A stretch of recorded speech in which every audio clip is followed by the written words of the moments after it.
Okay, good evening, everyone. Thank you for joining our pre-Shavuos class. So today's class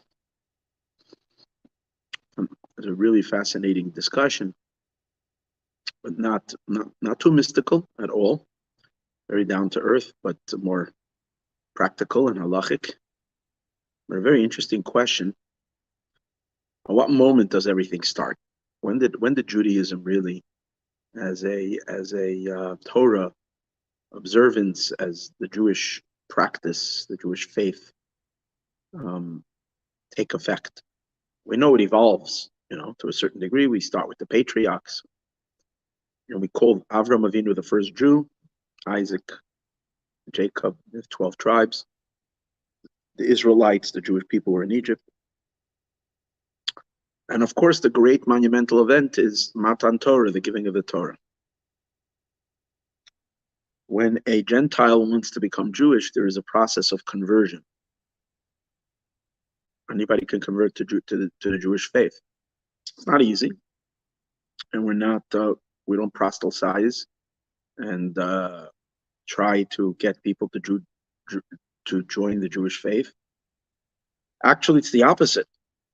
When someone wants to join, there is a lot of persuasion done by the authorities, the Beis Din, who are given the authority to facilitate the conversion, to persuade the individual not to make this move, but to tell them to live a good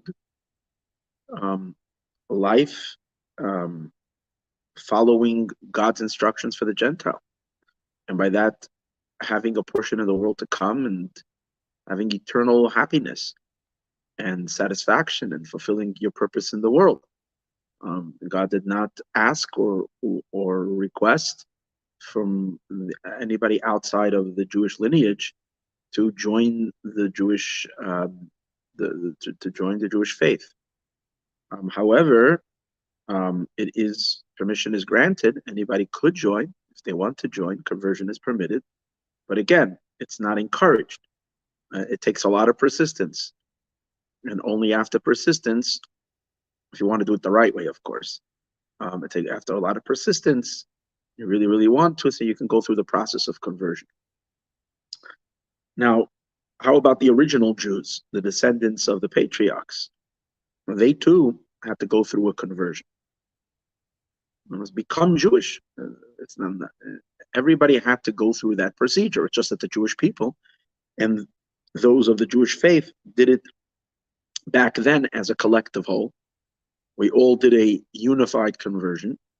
And just like it is today, when a convert converts, their children don't have to reconvert unless they were born already. When a convert converted and then later they had children, so children that were born from parents that were converted after the conversion don't have to reconvert. The conversion is there for them, for their children, for grandchildren, great-great-grandchildren, for all eternity. And the way it is in Judaism is you can't vote out. Once you're in, you're in. You're in for good, forever. Not possible to exit. Person can choose not to obey the commandments, but then they're just committing a sin. But there's no such a thing. There's no out. Once you're in, there's no out. In that sense, so just like a convert, once they convert, they're in forever, and it affects all the generations. So too, the great-great-great-great-great-great-grandparents of all the Jewish people, we went through a conversion, and then all the children. So there's no difference essentially between Jews and Gentiles in terms of being Jewish. It's just Jews did the conversion, and the Gentile, whoever didn't do it, didn't. And the door is open for whoever wants to do so. Okay? So obviously it's harder when you're taking it on your own, or when it's part of who you are. But that's the story. So at which point exactly did this whole Jewishness start? So we know, as we mentioned, the giving of the Torah was monumental. But the sages tell us in the Masechtas Krisis about this mass conversion. This is Tractate Krisis, Daf Tes, 9th page in the Tractate of Krisis. The Gemara says, Rabbi Omer, Rebbe says, "Kachem kavesechem, you like your fathers. Ma avesechem lenechnasu lebris, just like your fathers did not enter the covenant. Being part of the Jewish faith means entering the covenant with God. So just like your fathers did not enter the covenant, elo b'mila, only through circumcision, utvila, and immersion in a mikvah, v'artzah is dam, and through a sacrifice, being artzah means being finding favor through blood, meaning finding favor by God through offering of a sacrifice. Avheim, so too in all the future generations, any convert that comes to convert, a Gentile that wants to join the Jewish people, lo yichnesu lebris, cannot enter the covenant, elo b'mila. If one wants to know what is the process of conversion, the process of conversion entails circumcision, utvila, an immersion in a mikvah, in a body of water, and vartaz damim, and a sacrifice. Now the sacrifice cannot be done only when the temple was standing, but that does not exclude that, because the Talmud actually questions, that means that today's days, since there's no temple, and we can't check off the third box, which is a special sacrifice that was offered by a convert, maybe no one could convert today. So the Talmud derives from a verse that no, that conversions are possible throughout all of history, even when the last 2,000 years when the temple has not been standing, or close to 2,000 years, because we learn out from the verse that it's okay. We do whatever we can today, yet every convert who converted still owes a sacrifice. That means if they merit to be alive when Mashiach comes and the temple is restored, they will have to come to the temple and offer their conversion sacrifice. So there's still something owed, something to be completed. It doesn't mean that they're not completely Jewish. They are, but there is still an obligation.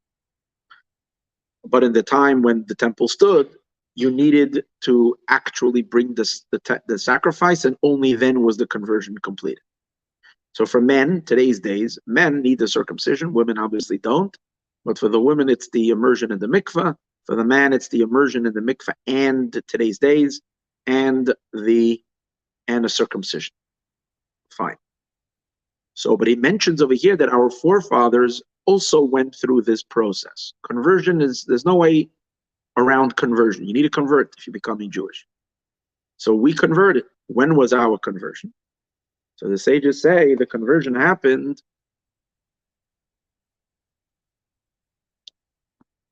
so the conversion happened as follows. It came in the time of the original conversion, the mass conversion. It came over a period of about 7 weeks. The circumcision happened in Egypt before we left, before the plague of the firstborn. That day, all the Jews circumcised themselves so they should be able to partake in the Paschal lamb and the Karban Pesach. Because the law is anybody who's uncircumcised is not allowed to eat from the sacrifice. So that's already when they did all the conversion. All the circumcision. Then 7 weeks later, when they stood at Sinai, and they came to receive the Torah. So on that day, we'll see exactly on a simple level. On the 5th day of the month of Sivan, the day before the giving of the Torah was given on the 6th day. But on the 5th day of Sivan, the day before the giving of the Torah, Moshe built an altar. Okay, Moses built an altar, and on the altar, on the Mizbeach, it says that he sent the youngsters of the Jewish people, which is referring to the firstborn, and they were the ones who offered sacrifices. Those were the conversion sacrifices. Moshe took the blood and he sprinkled it on the people.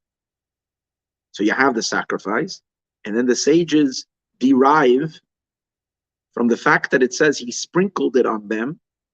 So the sages derive that whenever there is a sprinkling of something on a person, something holy on a person, for instance, the red heifer, the waters of the red heifer, when a person is ritually contaminated because they came into contact with a dead body, the law is they're supposed to get sprinkled with the special water So the law is that there is no sprinkling unless you immerse first.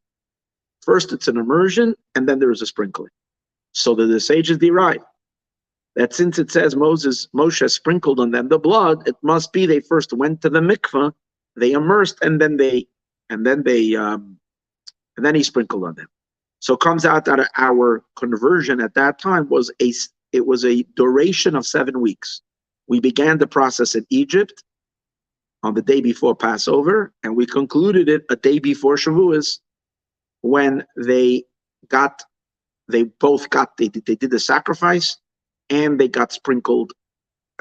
And they immersed to enable them for the sprinkling, and that's how the conversion took place. So we would think, okay, that's it. They're done. They have now become Jewish. Because as the Gemara said, those are the 3 things they needed. But we will see soon, not so fast. The Jewishness really did not take yet effect, as we're going to prove from a certain difficulty that we're going to present now. The difficulty is as follows. This that I just mentioned, that all of this happened on the 5th day of Sivan, is according to the Talmud in Masechta Shabbos. Tractate Masechta Shabbos, Daf Peches, the Talmud states that all of this, or Pei Zayin, all of this took place on the 5th day of Sivan, which this year is going to be Thursday.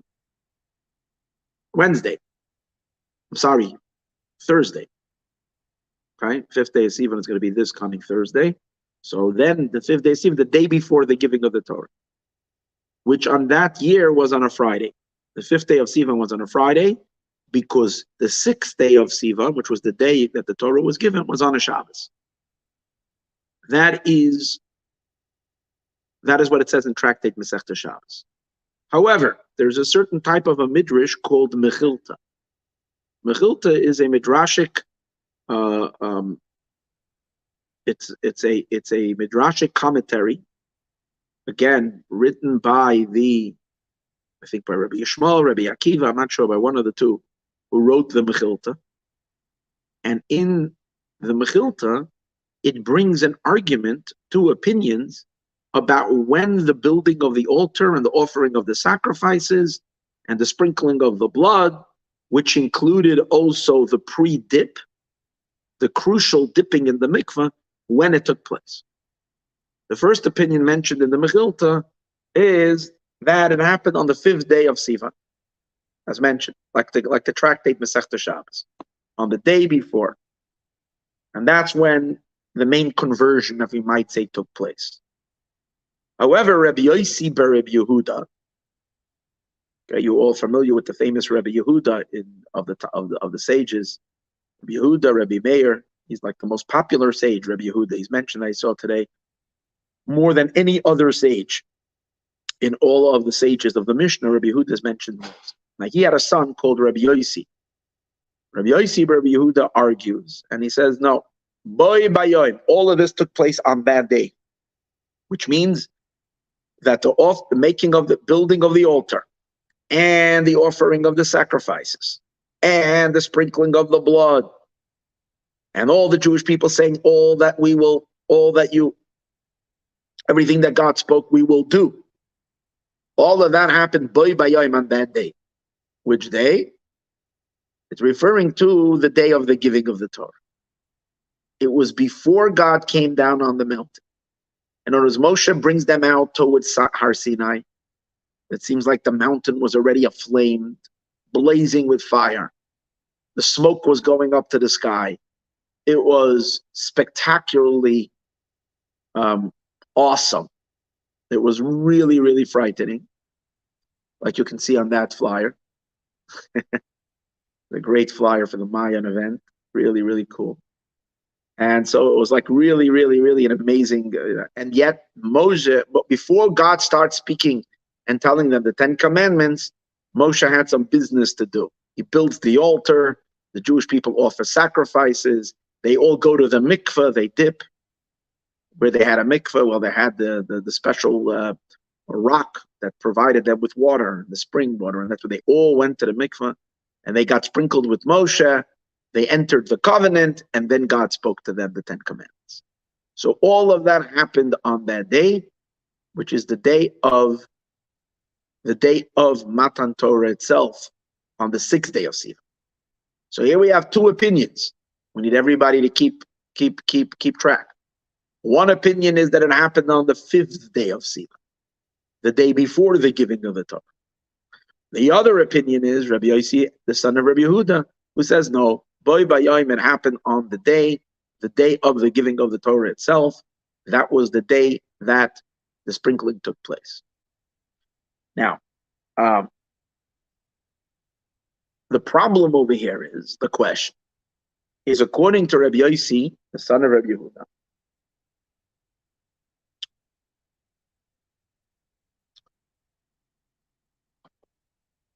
if we say it took place in the very same morning of the giving of the Torah is when they did this whole conversion procedure, it's a problem. Because the Talmud, and I mentioned in an earlier class today, the Talmud says in Shabbos, Tractate Shabbos, that even though there are differences of opinion on which day of the month the Torah was given, till now, today, we were only mentioning that it happened on the 6th day of Sivan. But there is another opinion that says it happened on the 7th day of Sivan.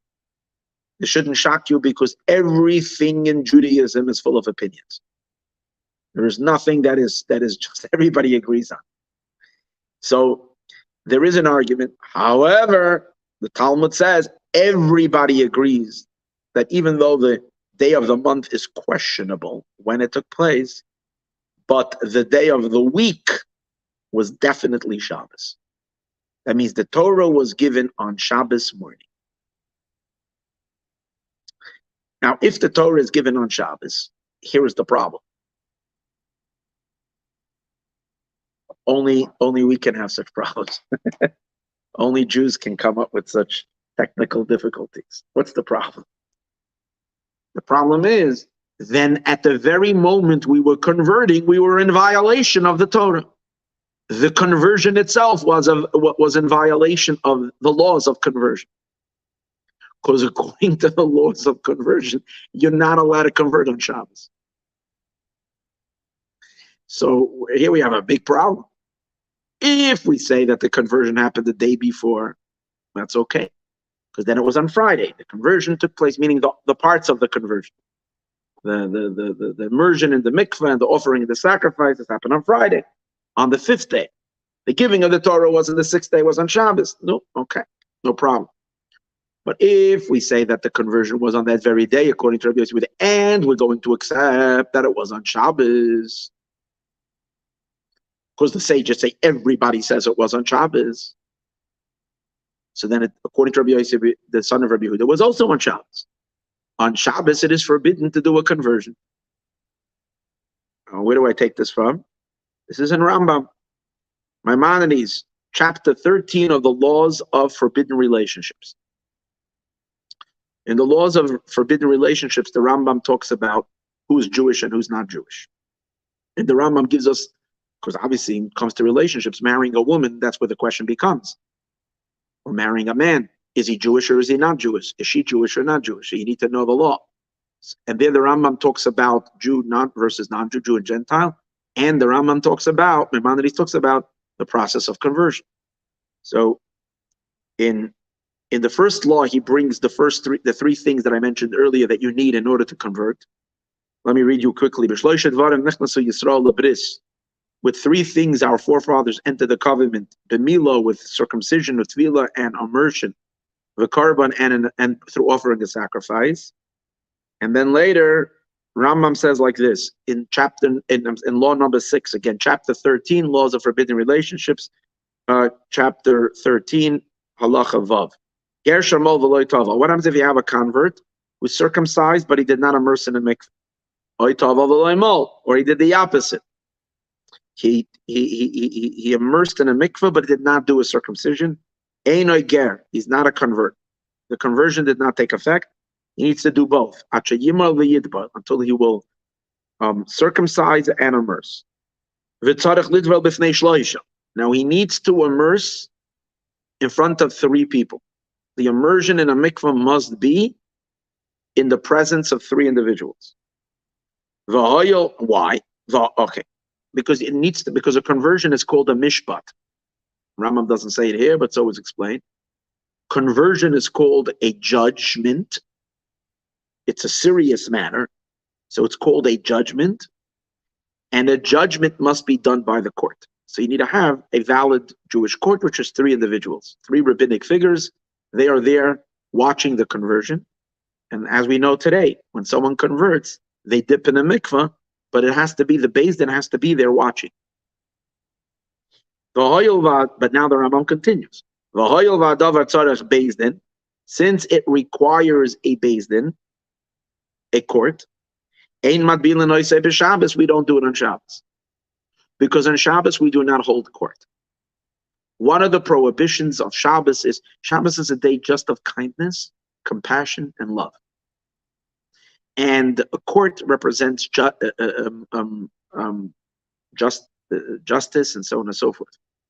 Discipline, judgment. And when there's judgment down here below, it means that there is a force of judgment in the world. Shabbos, we don't have that. We learn it out actually from an interesting verse that there's no Beis Din on Shabbos. It says, do not kindle a fire on Shabbos. Don't burn a fire. And from here we learn that the judges, there's no court. Because court is fire. Stern, seriousness. Shabbos is more of a relaxed atmosphere. So you're not allowed to have a Beis Din on Shabbos. They're not allowed to hold court. Since this is something you need a Beis Din for. So you need the Beis Din to come together and to formulate as a Beis Din. And that's why you can't taivel a ger on Shabbos. And not either on the holiday, not by day. Okay, fine. That's what Maimonides says. Now, but if they did do it, it's still okay. So the question over here is, okay, the fact that we did it on Shabbos doesn't invalidate the conversion. It's just problematic.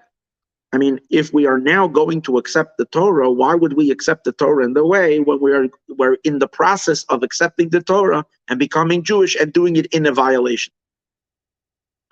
Doesn't seem right. Doesn't seem correct. Now, there's another reason. Rambam says the reason you don't toivel on Shabbos, you don't convert. A convert does not. We don't dip the convert in the water on Shabbos because it needs a court. That's one reason. There's another reason given by the Halachic authorities, and that is because when the person converts, it's a completion of their it's a rectification of the person. In other words, the person is now upgrading their body, upgrading their existence to be Jewish. It's called an upgrade. And as a result of that, it's called a rectification. Because you're coming from a state that you didn't have this. And we know that on Shabbos, we're not allowed to fix anything and rectify anything. Shabbos, you have to let the world be as it is. The world is good, you have to let the world be. During the week, we are busy fixing things. Shabbos, we're not allowed to fix. It's actually called, there's a word for it, it's called tikkun maneh. One of the violations of Shabbos is tikkun maneh, to make something into a vessel, to complete something. What happens if something is already all-fashioned and done? But the last thing that needs to be done by the craftsman, by the smith who's making it, is that they would finish everything, they would take the hammer and give one last bang. And that bang on it would be like they did on top of the tin thing, and that would be the completion of it. So what happens if he got everything done on Friday, and all he needs to do is to get that one last bang? He got a phone call in the middle and didn't do that bang. And now it's Shabbos. The law is that he's not allowed to give that last bang, even though he's not doing anything. You're not doing one of the works. He's not fashioning it, making it, what is he doing? He's just banging. You're not allowed to do it on Shabbos. Why? Because it's called makabeh patish, and that's many also explained, according to some opinions, as the reason for why what we call tikkun maneh, completing something, it's the violation of makabeh patish. So that has many. Makabeh patish literally means slamming something with a hammer. And the idea is because you just completed something. You completed the vessel, perfected the vessel.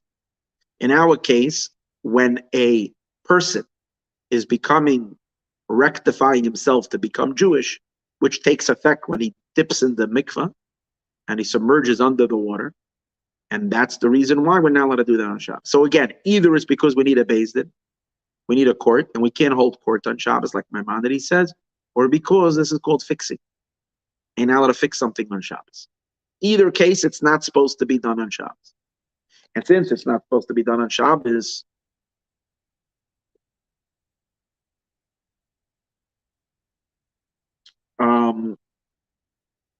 the question then becomes, according to Rabbi Yossi and Rabbi Yehuda, Rabbi Yossi, the son of Rabbi Yehuda, that says that they did it all on the day of the giving of the Torah. That means that the mass conversion, which was on Shabbos, which means the mass conversion took place was done in a non-halachic way. Problem. Question, right? Okay. Now we could answer by introducing something which I never heard before until today, that even when the sages say, how do you like this? How do you like this one? Even when the sages say in Masechta Shabbos, in Tractate Shabbos, that everybody agrees that the Torah was given on Shabbos, well, not everybody. I love that. Well, not everybody. We do find that others hold that it wasn't on Shabbos. In other words, when the Talmud says everyone, it means the everyone that the Talmud was talking about. But the Talmud didn't really get everyone. There is some others. So we do find a Mechilta, actually. Again, this statement of Rabbi Yossi and Rabbi Yehuda comes from the Mechilta. And there is another Mechilta in Parshas Bishalach. I don't have the book of Mechilta. I am quoting this to you because the Rebbe, the Lubavitcher Rebbe, in the book, in his Sikha that I am sharing with you now, this is all from the Rebbe's talk, brings this Mechilta. I didn't have a chance to go online and find, today you can find everything online. I didn't get a chance to go online and find the Mechilta. But there is a Mechilta in Parshas Bishalach which states that the 6th day of Sivan, the day of the giving of the Torah, was on Friday. And comes out the Torah was given on Friday. And the Mechilta is not the only one. Pirkei de Rebbe Eliezer. There's a midrash attributed to Rebbe Eliezer. It's called Pirkei de Rebbe Eliezer, the chapters of Rebbe Eliezer.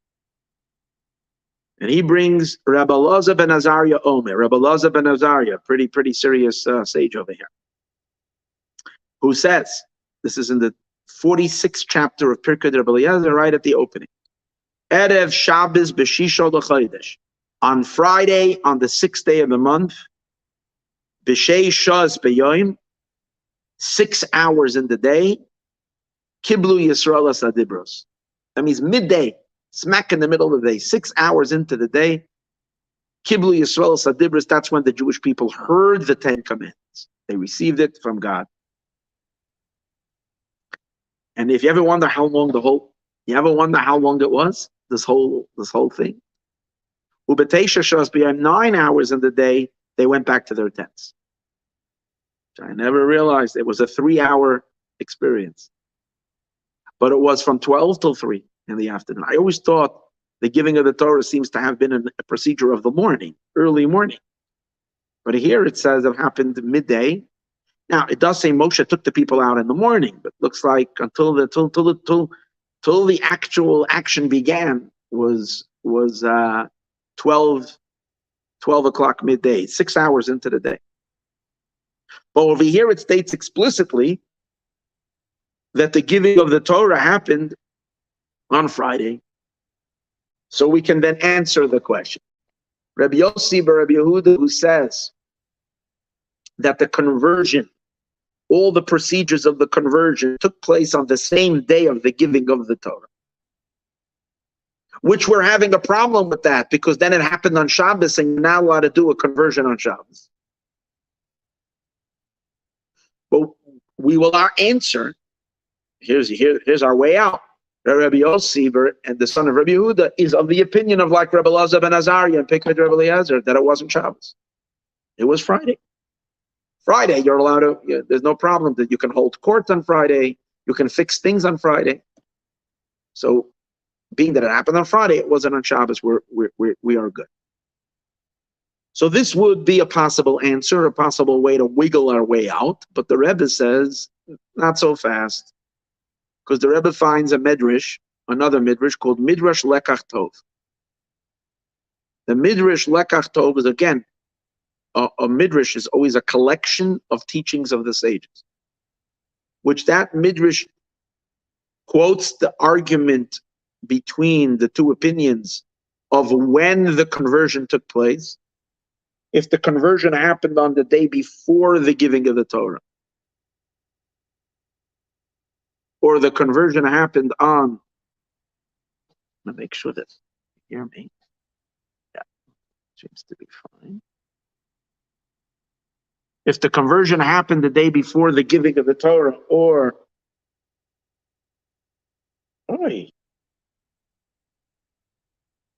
I'm talking and talking and no one hears me. You know why? Forgot to turn this on. Forgot to turn this thing on. So nothing. I just not spoke for 20 minutes. No one heard.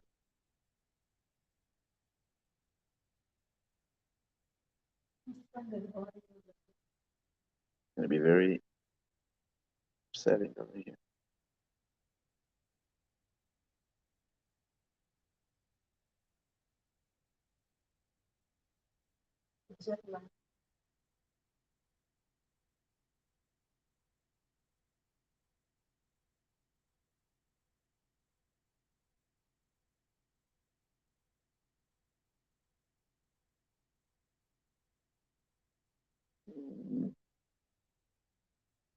This is so frustrating. I'm so tired. And I gave a class now. It was actually it was like a whole interesting class.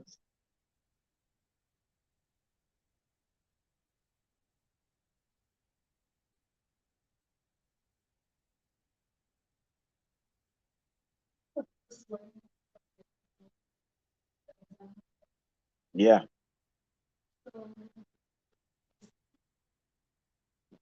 Yeah, but the Talmud says it happened on Shabbos. That's my problem. Oh, they did hear me. Thank you, thank you. Oh, so it was coming through. I see someone, thank God. Someone said we heard you. So just answer me. The last 20, what was it? Can't see over there. Let me change my glasses. If they heard, it's good. I think it was 22 minutes. It's 33 minutes. Okay, I hope it was on. Okay, because I didn't see any comments. It looked like there was no action going. Oh, thank God. Okay. Wow. That's great. Okay. So based on all of this, what's the problem? So the Rebbe says there's a midrash. Midrash Lekach Tov, and in that midrash it brings this argument of when the conversion was. If it was the conversion was before the giving the day before, or the conversion took place on the very day. And there it states specifically that Rabbi Yossi, the son of Rabbi Yehuda, says it was the day of the giving of the Torah on Shabbat. Then on Shabbos itself, the day of the giving of the Torah, that is when the conversion took place. So now we have a problem. How was that permitted to do that? Now, one can answer, and here's the easy way out, and say, okay, both these prohibitions, the prohibition of doing a conversion on Shabbos, for both reasons that we mentioned earlier, either because you can't form a beis din, can't hold court, or because it's considered fixing a vessel, these two types, both these prohibitions are only rabbinic. They're not biblical. Forming a beis din on Shabbos is even though I've said earlier that we base it on a law of Torah, on a verse, that verse is referring to the beis din punishing on Shabbos. like the Beis Din executing a punishment like giving lashes or doing, God forbid, a capital punishment that sometimes the Beis Din would do. That is, I think, biblically prohibited. But just holding court on Shabbos is only a rabbinic prohibition that is leaning on a verse, but it's not considered a biblical prohibition. Same as also the type of fixing that we're talking about over here, which is kind of a rectification of a person, where nothing is really physically changing in the person. It's that they're now officially becoming Jewish, but there's no change in their body physically, that we can see it with the naked eye. That is also only a rabbinic prohibition. Since it's only a rabbinic prohibition, we can argue and say that it's not a problem doing that on Shabbos. Now you might stop and say, hold on, what, this whole thing doesn't make even the whole thing doesn't make any sense. Why isn't it making? What's the question? What's the problem? This was done before the Torah was given. The conversion is taking place before the Torah is given. The Torah is only going to be given, again, if it took place on Shabbos. What was first?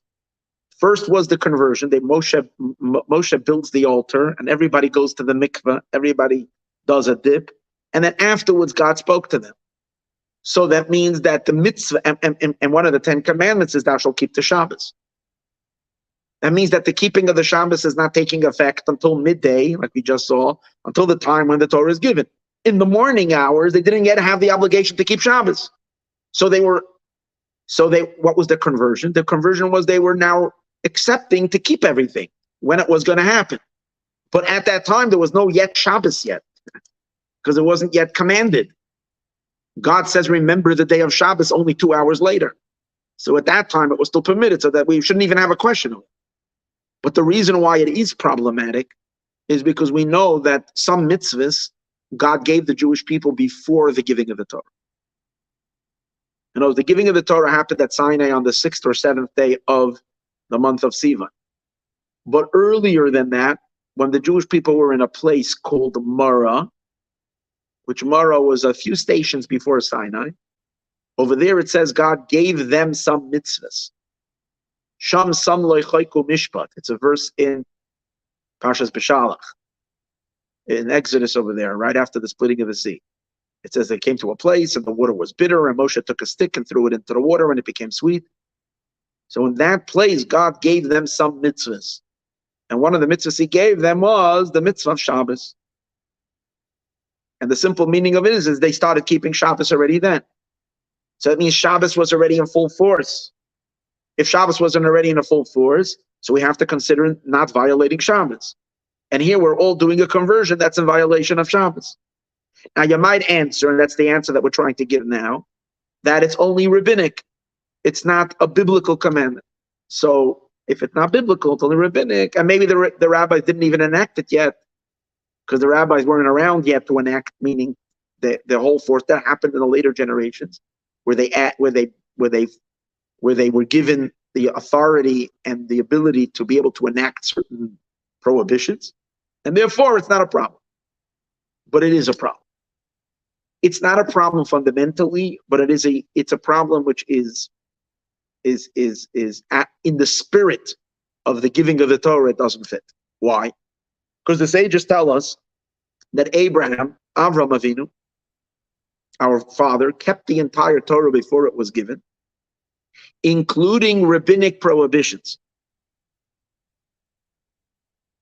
So you see that the rabbinic prohibitions are considered serious, that Abraham kept them, Avram kept them earlier. Which means that the concept already existed of the rabbinic prohibitions, even at a much earlier stage.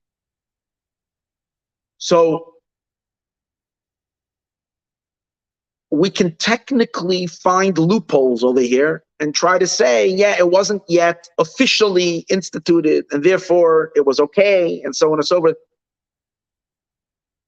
What's problematic? Problematic is this is the conversion.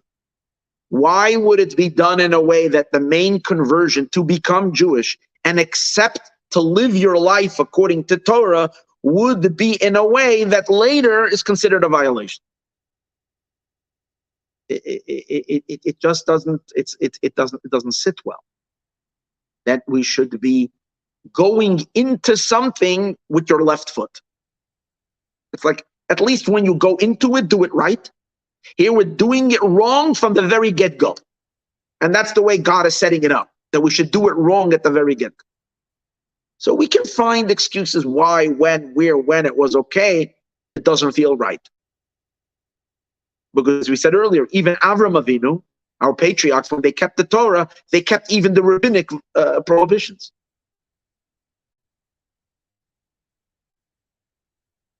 Especially, he wants to even present that there is a possibility, according to one opinion, Trumas Hadeshen and Rashi, that it's possible that it was even a biblical violation. There's an opinion that says that a circumcision, the reason why we're not allowed to circumcise on Shabbos, now even though we do circumcisions on Shabbos, but we only do a circumcision on Shabbos when it's for an 8-day-old baby, because then we have a specific mitzvah that we should do it even on Shabbos. But let's say a baby that couldn't have his circumcision on the 8th day, baby wasn't healthy, a person that didn't know that they're Jewish or they did not, or a convert, or whatever it is, we do, when it's not on the 8th day for a baby, it's never done on Shabbos. In many cases where children are born and the mohel, the one who's supposed to do this circumcision, takes a look at the baby's a little yellow, and so on and so forth, where we push off the circumcision. So the law is, once it's not on the 8th day, you never do it on Shabbos. Even if the baby's ready already, you don't do it on Shabbos. Why not? So there's various different explanations of what halachic violation is to do a circumcision on Shabbos. What are you doing? What's the violation? One opinion is that you're fixing the person, because being circumcised is considered completing the body. It's almost like the body was born with an extra something that is not an enhancement to the body, it's actually a defect.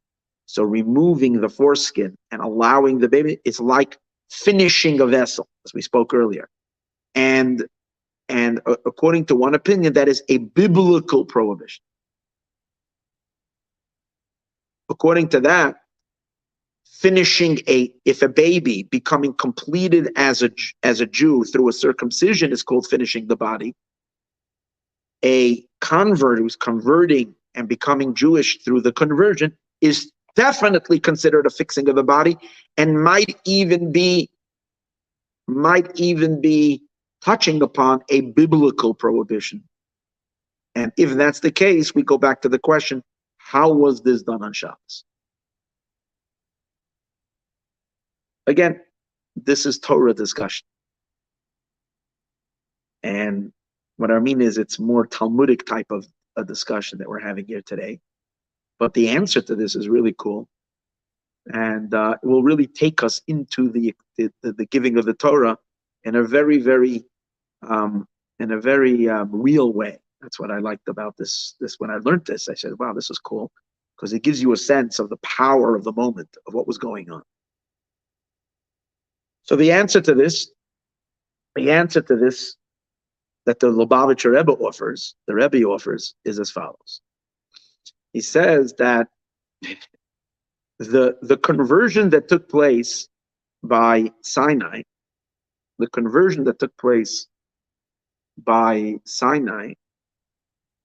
was very different than a conversion that happens today. And the reason for that is because the conversions that we have today work as follows, work in one order, and the conversion that happened at Sinai worked in a reverse order. What is that? We have to question, what is the essence of a conversion? What's the essence? I mentioned to you earlier that the sages say, and the law is, that in order to convert, you need to do three things. Again, when the temple is standing, you needed three things. Today's days, until we merit to have the temple, it's two things that are required: immersion in a mikveh, circumcision, and when the temple stood, a sacrifice. But all of that is considered detail. These are things you need when you're converting. What's the essence of a conversion? The essence of a conversion is the acceptance of the mitzvahs. Here, when a person is a Gentile, he's not obligated, other than in 7 commandments, you're not obligated in any of the other commandments. When you're converting, you're accepting upon yourself the law of Moses. You're accepting upon yourself 613 commandments, which really, they don't tell you this. Maybe they do, they should.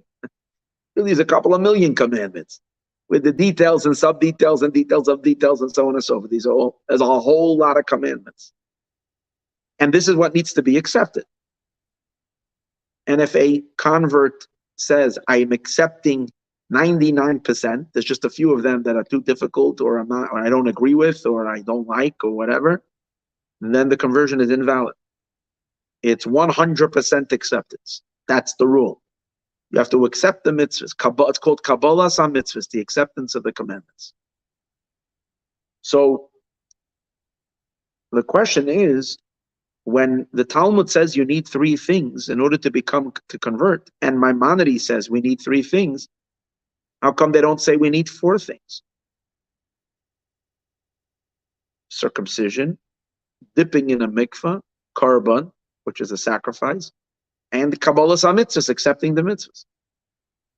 List 4, they say 3. The answer is, what Rambam is saying and what the Talmud is saying is, when you are converting, you need 3 things. But that's only when you're converting. What is the conversion?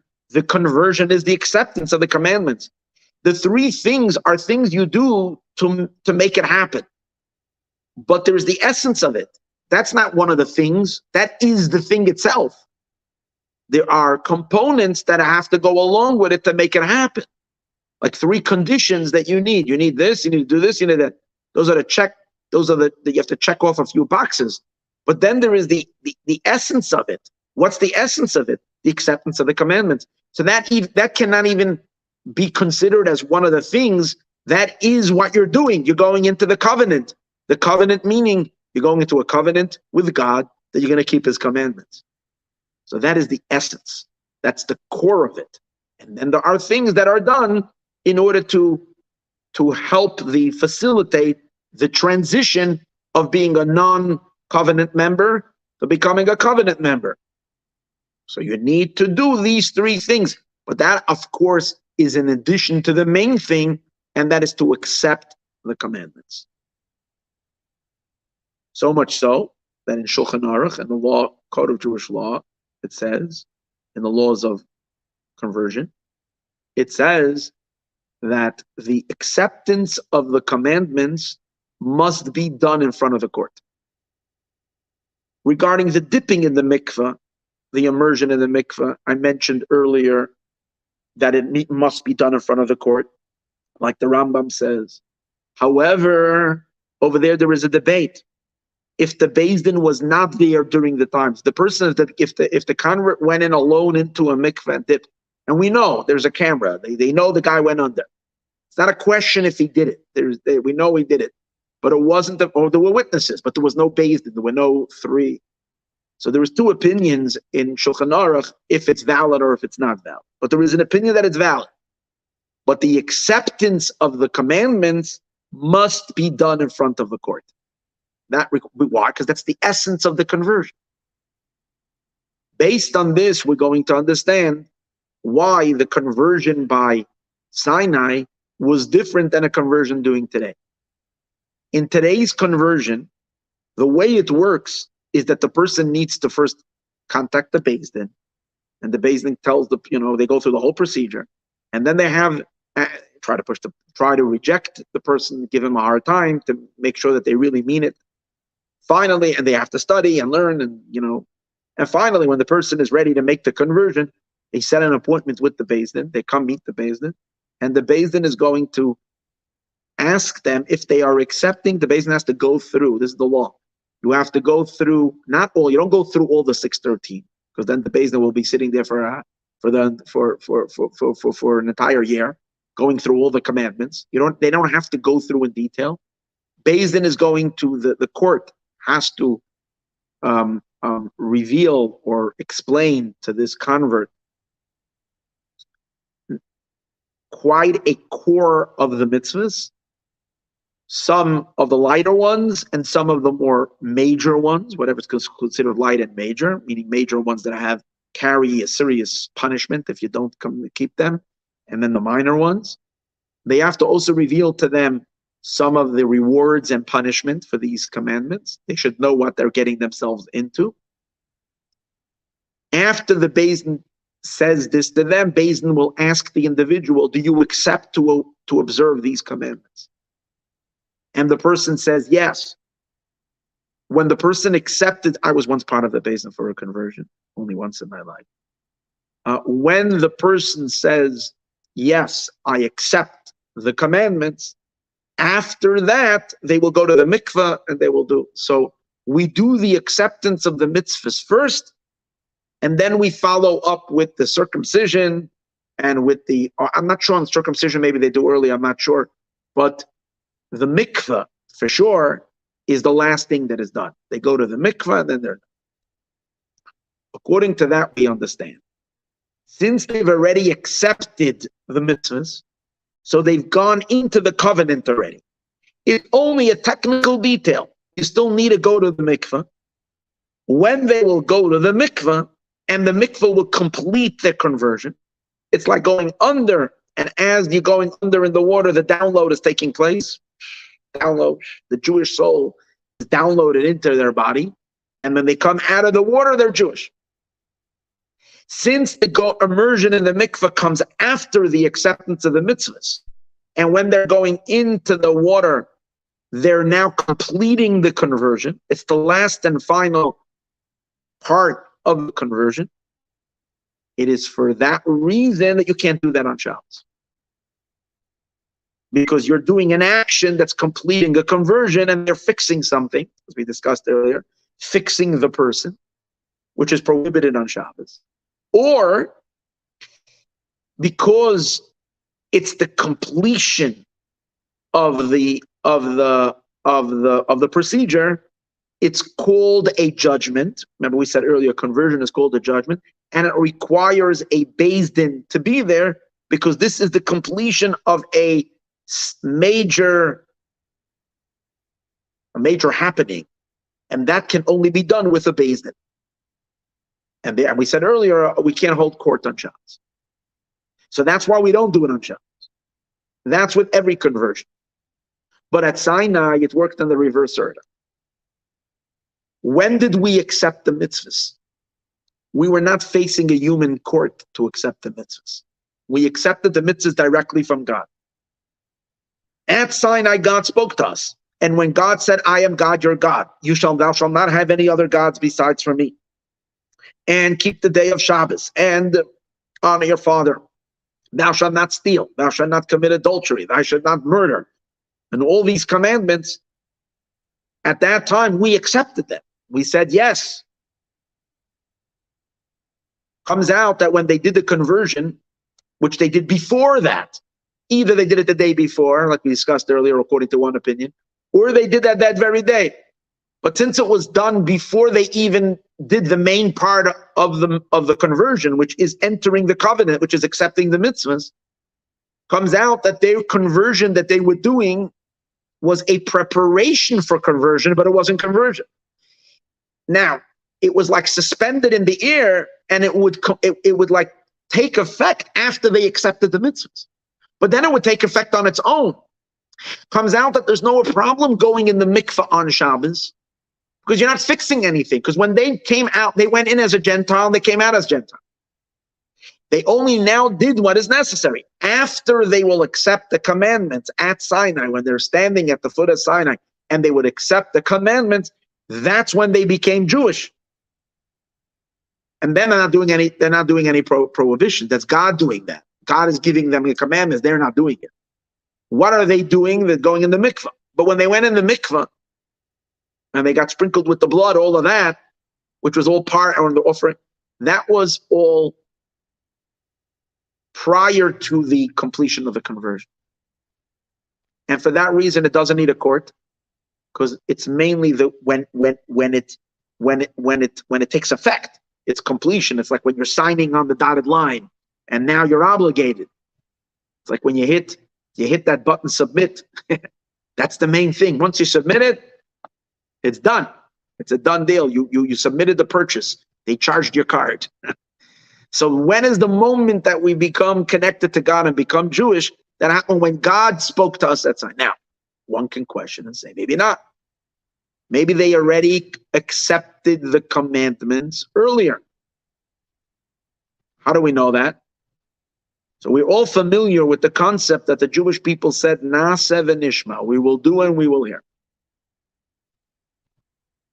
And that acceptance was part of this procedure where it says Moshe built an altar and the people offered the sacrifices and they sprinkled the blood. And then it says Moshe wrote down all the above mentioned words and he read it to the Jewish people. And the Jewish people said, Na'aseh v'nishma, we will do and we will hear. First they said, Na'aseh, we will do. And then later they said, Na'aseh v'nishma, we will do and we will hear. And this is all before the giving of the Torah, either on either on the 5th day of Sivan, a day before, or on the day of, like we're saying in the opinion of Rabbi Yossi Bar Yehuda, on that date.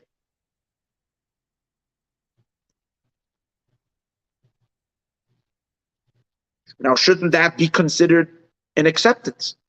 Because Moshe is reading to them already. Maybe they are accepting it from Moshe. Comes out if Moshe read it to them and they're accepting it. And then later they go to the mikveh, isn't that already considered an acceptance? Moshe is a Beis Din. Why are we saying that it didn't take effect until God spoke to them? So first of all, let's understand what was Moshe reading for the Jewish people. This is all, not so that we have clarity over here.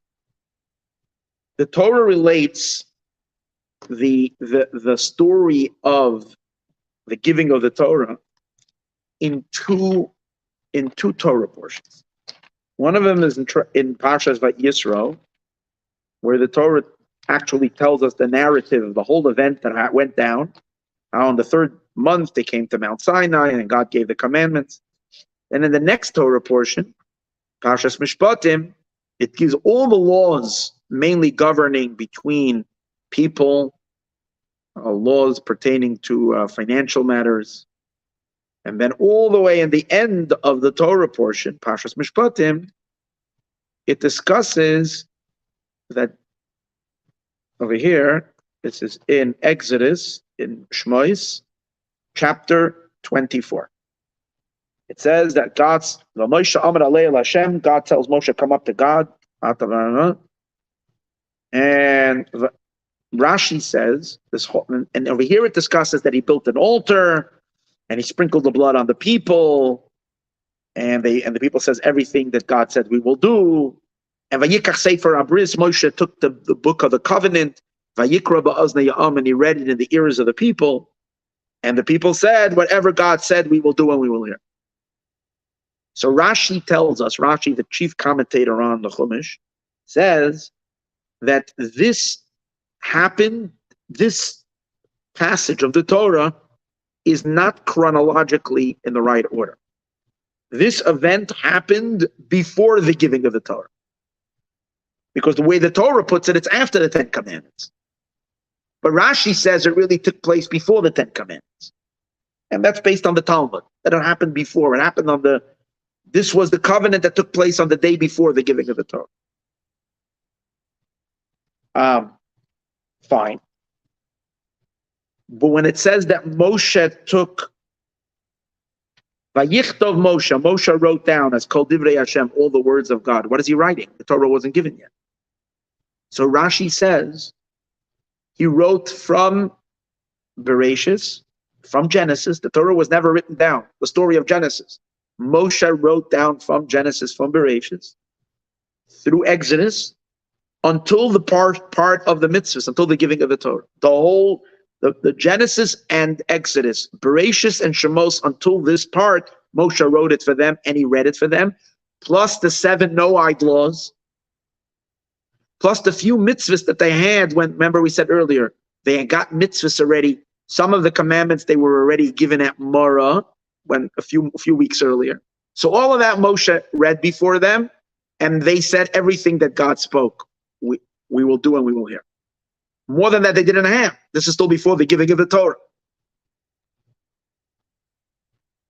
Now the question over here becomes, can that be considered already the acceptance of the commandments?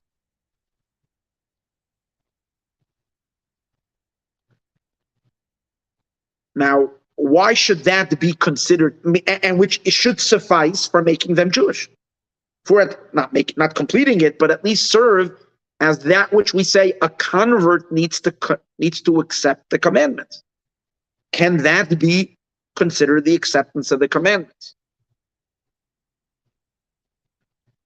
Now, one will argue and say, well, no, because they didn't have 613 commandments yet. All they had was the 7 Noahide laws and a few mitzvahs that they were given at Mara. So they're not really accepting. Well, the law is, and I mentioned this earlier, that when the Beis Din is conversing, the Jewish court is conversing with the future convert, and they're asking him to whether he's accepting, they don't have to list to him all 613. They list the primary aspects of our faith, monotheism, belief in one God. They list a few major commandments and a few minor ones. I don't know how many, maybe 10, 15. I'm not exactly sure how many they list. So you anyways don't have to, the person doesn't have to literally accept every commandment at that time openly. He has to accept all of Judaism, but he doesn't have to be told all of them and answer to all of them immediately. So then we can argue and say that what Moshe read before the Jewish people is enough. However, no, it's not enough. Because all he's really giving them, is the 7 Noahide laws. And 1 or 2 other commandments. You see, if I'm holding up a book, I hold up the Bible, the entire book of Chumash, and I say here, the 613 commandments over here, let me just list you a few. So if I'm listing a few, I'm not going to list you all of them, but you're accepting the entire document. It's like when a person is given something to sign. You'll see a lot of times when they have these things, they'll read the big bold letters, but the fine print, it goes on and on and on. No one reads this stuff, and you put your signature in. It's considered as if you obligated yourself to everything that's written there. All right, most people don't go ahead and read the small print. So the same as when you're converting, you don't need to read the small print, but you do need to have the whole document in front of you and know this is what it is and this is what you're accepting. At that time, they didn't have that. What did they have?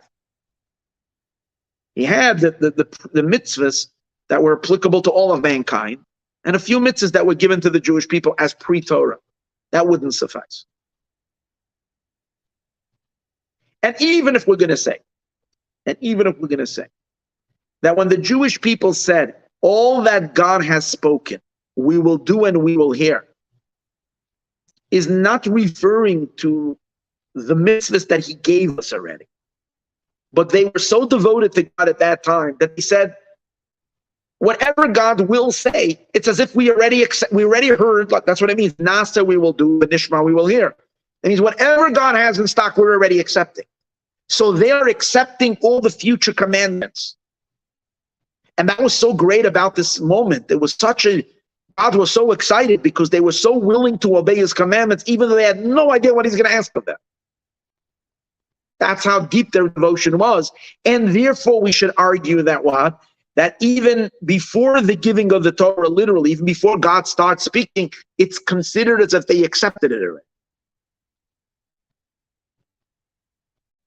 And then we will then say that going to the mikveh afterwards is completing their conversion.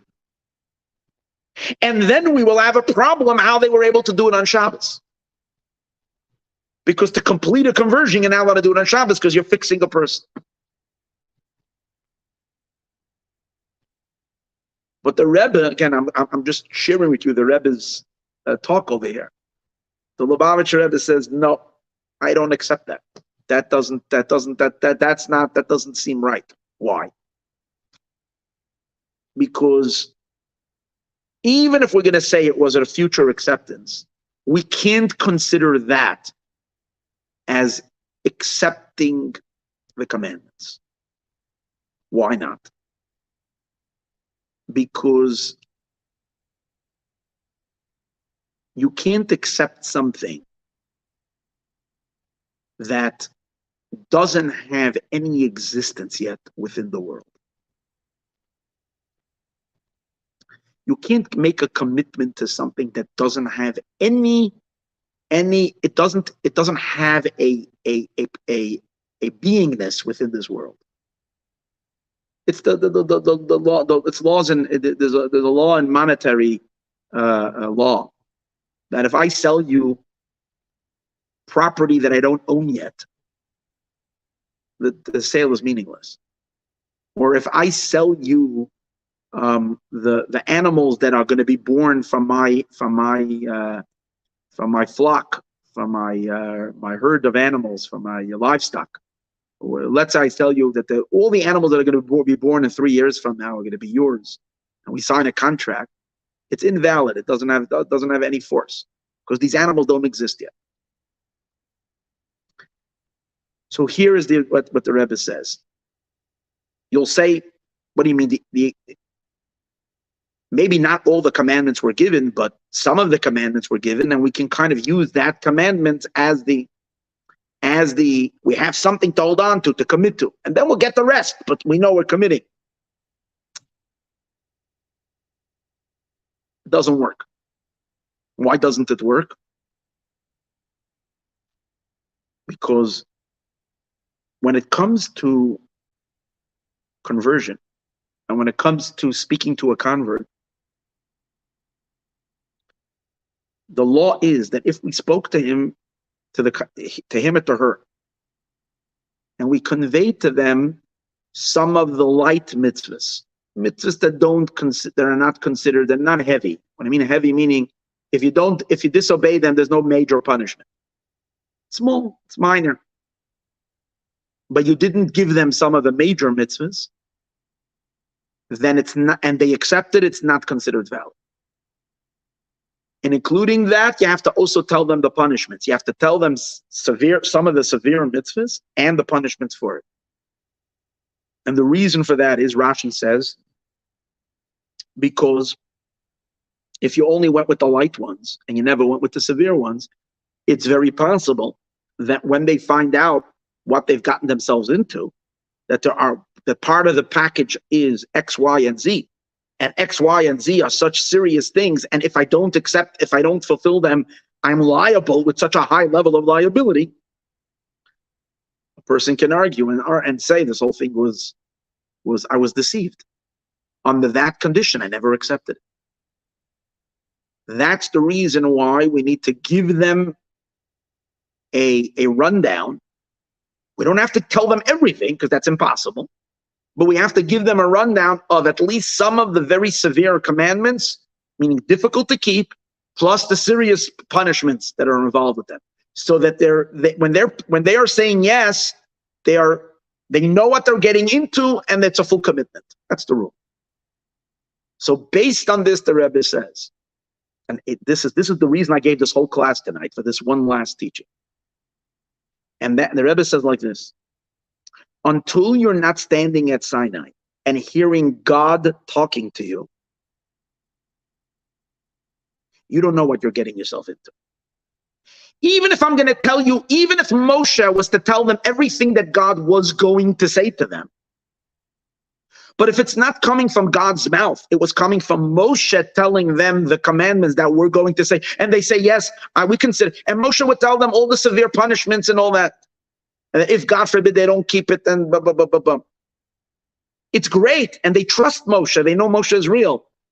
But you can't compare that to standing at Sinai and hearing God telling it to you.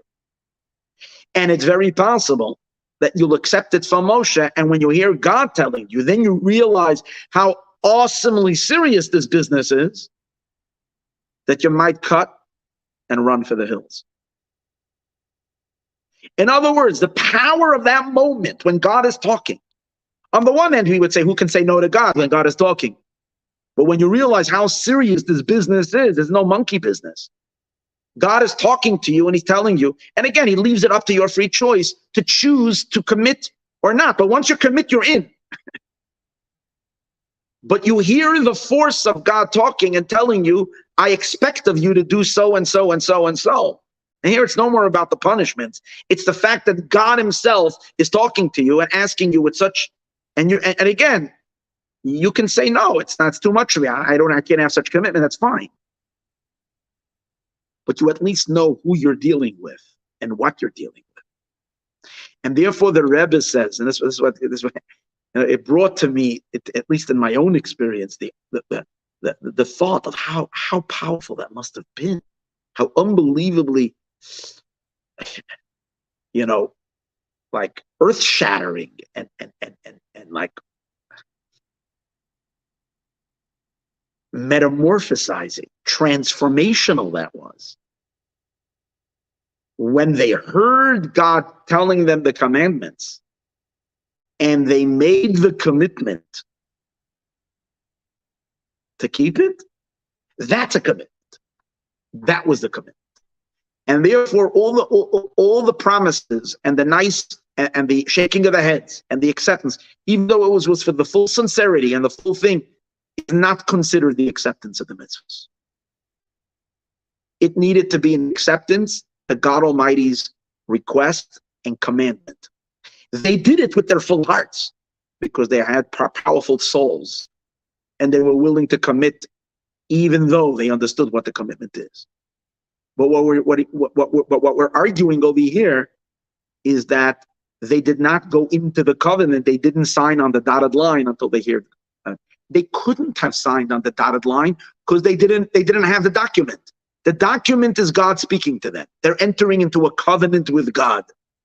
That's the real paper that they're signing on. And that's why all the talk that happened before is not considered a commitment. The commitment was at the foot of the mountain when God spoke to them. He didn't give them all the commandments. Many of them he was going to teach Moshe over the next 40 years. But the fact that he gave us a sample, he gave them a good sample of 10, in which some are severe, some are less severe. But it's a really good sampling. But it came to them directly from God's mouth, and they said, yes, we will do it. That's the conversion. Based on that, we can understand that when they went to the mikveh before that, they weren't even Jewish yet. Because the main part of the conversion is to accept God's wish. And you can't accept it until you heard God asking it from you. Now, one can't argue and say, well, what's with every convert? And converts today who convert and don't hear God talking to them, and therefore can it be a real commitment? First of all, so I'll answer that because it says that every convert who converts today really already was stood at Sinai. The reason they converted is because they stood at Sinai, and at Sinai they committed. For whatever reason, they didn't come through a Jewish channel, and it took them thousands of years to re-engage with the Jewish people. I'm talking about a real convert, someone who's doing it for the real reasons, not someone who's doing it because they want to marry a Jewish girl or a Jewish boy. That's very, very, very superficial.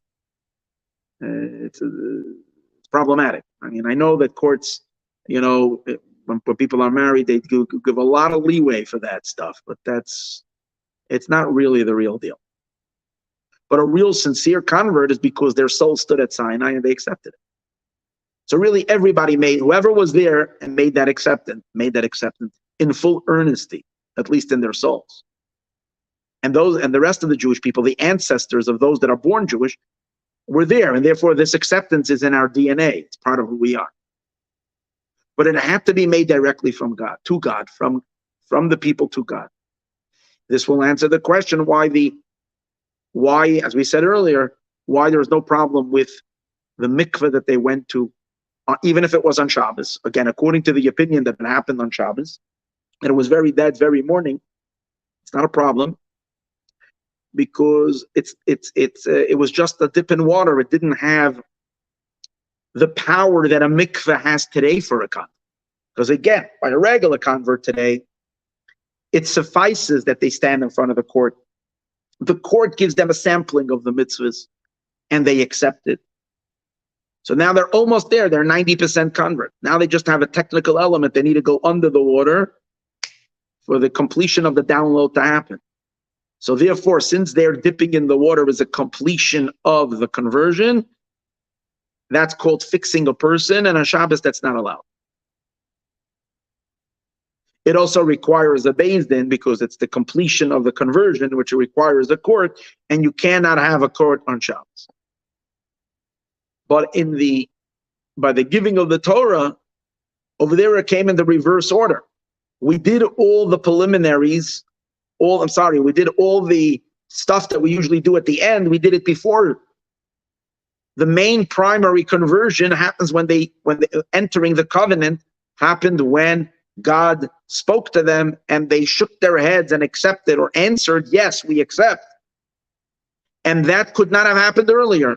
With all that they did earlier, with all the stuff that it says they did earlier, it doesn't carry the weight.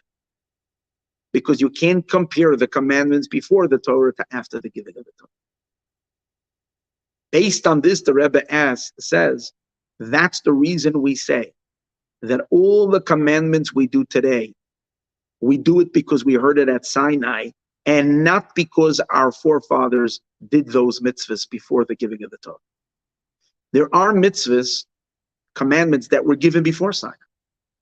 Yet Maimonides says that all those, like for example, circumcision. Abraham was already given the mitzvah of circumcision.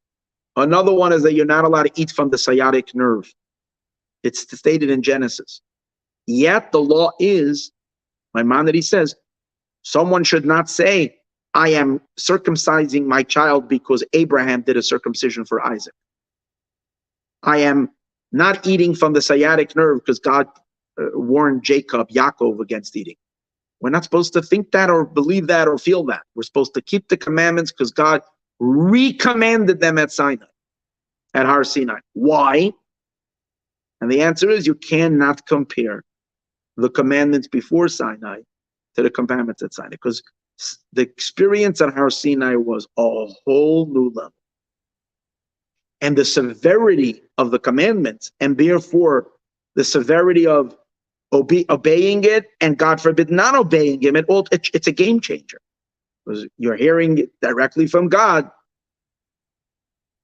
And as is also known, as the Rebbe he continues to bring this idea, it says that until Sinai, God never really descended to earth. It says that there was a partition that God made when he created the world. And he said whatever is in the upper remains in the upper realm, and the upper and the low should remain separated. Beings that live in the lower world have to remain in the lower world, and beings of the supernal worlds must remain in supernal world. The heavens are the heavens to God, and earth is given to man. And there is a big block between the two. And God kept that in force for 2,500 years. And then God said, okay, now we're going to break that barrier. And we're going to allow a crossing of this border. That the upper, the spiritual, the godly can descend to earth, and the earthy can rise up to heaven. And God said, I am the first one to do that. God breached the barrier, as it says, Vayered Hashem al Har Sinai. God came down on Mount Sinai. So the Rebbe asked the question, but I don't understand. Didn't God appear to Moses by the burning bush? He already descended. It seems like before that there was a barrier, and God also obeyed that. He didn't come down. But didn't God appear to Moshe at the burning bush? Didn't Abraham have visions? Didn't Isaac? Didn't God speak to all of them? It says he did. So there was communication. And the answer is, it can't compare to Sinai. Nothing can compare to that experience. It's as if God never came to earth. There was some kind of a divine projection and some kind of a revelation. It manifested in a burning bush, and Moshe sees God talking. It must have been like unbelievably awesome. We would have seen it. We would have probably passed out. Yet, it's still considered small change, nothing in comparison to the force of the revelation at Sinai.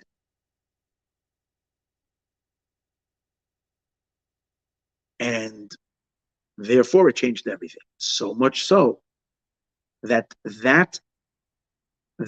experience was so powerful and so intense that it was transformative, that the people were a newborn people after Sinai. When they came to the mountain, they were who they were. The experience of the giving of the Torah completely nullified their previous existence, and from now on, they're a completely new people. So you just say a convert who converts is like a newborn child. So the origins of that was because the transition that happened to the collective was at Sinai. Sinai was so powerful, was so unimaginably, that it literally reshaped and remade all of the cells of our body. There was a complete metamorphosis. To stand over there and watch that completely, radically transformed all of us. And that's the moment we really became a Jewish people. It's in those 3 hours between 12 and 3 p.m. on the 6th day of Sivan. Again, according to this Pirkei de Rabbi Eliezer, that it happened at that time. That was the time of this unbelievable metamorphosis, total transformation. We accepted the Torah in a very real way. And the Jewish experience of the Jewish people began. So we merit. God promised us He will take us back to the mountain and reveal to us the secrets again. This time it will be by the mountain, but He will reveal through Mashiach, as it says, a whole new revelation of Torah, not new Torah, it's the same Torah, but it will be a mind-blowing revelation, even greater than what we saw at Sinai. Maybe we merit to see that today. Everybody should have a wonderful, wonderful, happy, joyous, meaningful, deep holiday of Shavuos.